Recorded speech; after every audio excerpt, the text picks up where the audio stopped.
یہ کہتی ہیں کہ خنزیر کی جیکٹس بعض اوقات آتی ہیں، پرس بن کر آتے ہیں، تو اس کو چھونے کی کیا شرعی حیثیت ہے؟ دیکھیں، اس کو چھونا، اس کا استعمال کرنا یہ بالکل حرام ہے، اور اگر گیلا ہاتھ اس پہ لگایا تو ناپاکی کا حکم بھی ہوگا۔ اور لیکن انہوں نے پوچھا کہ یہ کیسے پتہ چلے گا کہ یہ سور کی بنی ہوئی جیکٹ ہے؟ تو بہرحال اس کی تو شناخت وہی بتا سکتے ہیں کہ کیسے ہوگا۔ ہاں، اس کے بال بہت ہی زیادہ نرم ہوتے ہیں، بہت ہی ملائم ہوتے ہیں سور کے بال۔ یہ جو شیو کے بعض اوقات برش آتے ہیں نا، یہ بھی سور کے بال کے بنے ہوتے ہیں، بہت ہی نرم ہوتے ہیں، آپ دیکھیں بالکل ملائم سے ہوتے ہیں، جو جتنا ملائم ہوگا گمان ہے کہ شاید یہ سور کے بالوں کا بنا ہو۔ اس لیے اس قسم کے بہت ہی زیادہ ملائم بالوں والے جو ہیں چیزیں، ان کے ذرا استعمال کرنے سے اجتناب کریں۔ ایک یہ کہتی ہیں کہ کیا بند بوتل پر دم کر دیا جائے تو ٹھیک ہے؟ دیکھیں، دم کا مسئلہ یہ ہوتا ہے کہ جب آپ قرآن کی کوئی چیز پڑھتے ہیں، کوئی ذکر الہی کرتے ہیں، کوئی قرآن کی آیت پڑھتے ہیں، تو پھر آپ چاہتے ہیں کہ جو کچھ میں نے پڑھا ہے اس کی پھونک پانی تک پہنچے، تاکہ جو پڑھا ہے اس کا ایک اثر پانی تک پہنچ جائے۔ تو اس کے لیے پھر بوتل کھول کے پانی پہ پھونک مارنی چاہیے، جیسے کہ نبی کریم صلی اللہ علیہ وسلم نے بھی دم فرمایا ہے، انسانوں پر بھی دم فرمایا ہے، پانی پر بھی دم فرمایا ہے، صحابہ سے بھی ثابت ہے۔ تو اس لیے اس کو رقیہ کہتے ہیں، مطلب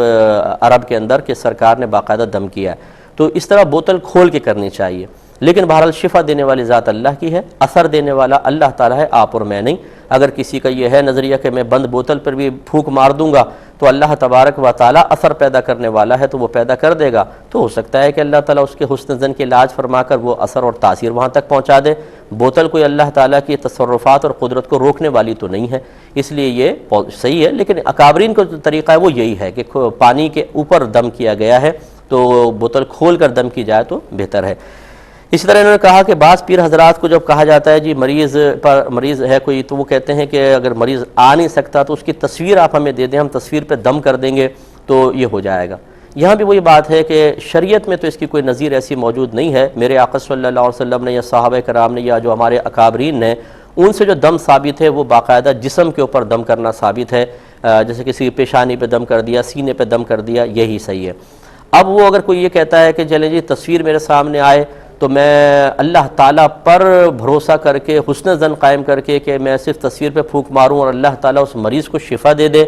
یہ طریقہ بہرحال اس کے حسن ظن کی لاج اللہ رکھ لے تو کیا کہا جا سکتا ہے۔ لیکن پھر وہی بات میں جو پچھلا لفظ جملہ دہراؤں گا کہ اکابرین کا یہ طریقہ نہیں رہا تھا، اکابرین باقاعدہ انسان کے اوپر دم کیا کرتے تھے۔ اگر انسان سامنے نہیں ہے تو پانی پہ دم کر کے پانی پہنچا دیں، وہ پی لیں، یا جیسے جائز تعویذات جو ہیں جن میں کوئی کلمہ کفر یا شرک نہ ہو، اللہ تعالیٰ کے اسماء الہیہ کے ہوں، آیات قرآنیہ کے ہوں، یا ان کے اعداد نکال کر بنائے جائیں، ان تعویذات کو نہ قرآن نے منع کیا ہے نہ حدیث نے منع کیا ہے، یہ باقاعدہ قرآن و حدیث سے ثابت بھی ہیں۔ اس لیے انہیں قرآن و حدیث سے، قرآن سے براہ راست تعویذ ثابت نہیں ہے لیکن حدیث سے ہے، لیکن اگر ہم آیات دیکھیں تو پھر اس سے استدلال کیا جا سکتا ہے۔ اس لیے میں لفظ کو دہرا رہا ہوں، کوئی مجھے بات کو نہ پکڑ لے جی قرآن میں کہاں تعویذ کا ذکر ہے، تو حدیثوں میں تو بہرحال باقاعدہ ہے، اور صحابہ کرام نے تعویذات بچوں کے گلے میں ڈالے بھی ہیں۔ تو اس لیے اس طرح کوئی طریقہ اختیار کریں جو اکابرین کے طریقوں سے مماثل ہو، تو کسی کو اعتراض بھی پیدا نہیں ہوتا اور برکات بہت حاصل ہوتی ہیں۔ ایک یہ کہتے ہیں اگر کوئی التحیات کے ترجمے سے ناواقف ہو اور وہ السلام علینا اور السلام علیکہ النبی کو آگے پیچھے کر دیتا ہے غلطی سے بیچارہ، تو کیا اس پہ سردہ صاحب ہے یا نہیں؟ تو اس پہ سردہ صاحب نہیں، اگر آگے پیچھے کر دیتا ہے التحیات اس کی صحیح ہو جائے گی، لیکن خلاف سنت اور مکروہ ہوگی، نماز کمپلیٹ ہو جائے گی، اس پہ سردہ صاحب لازم نہیں ہے۔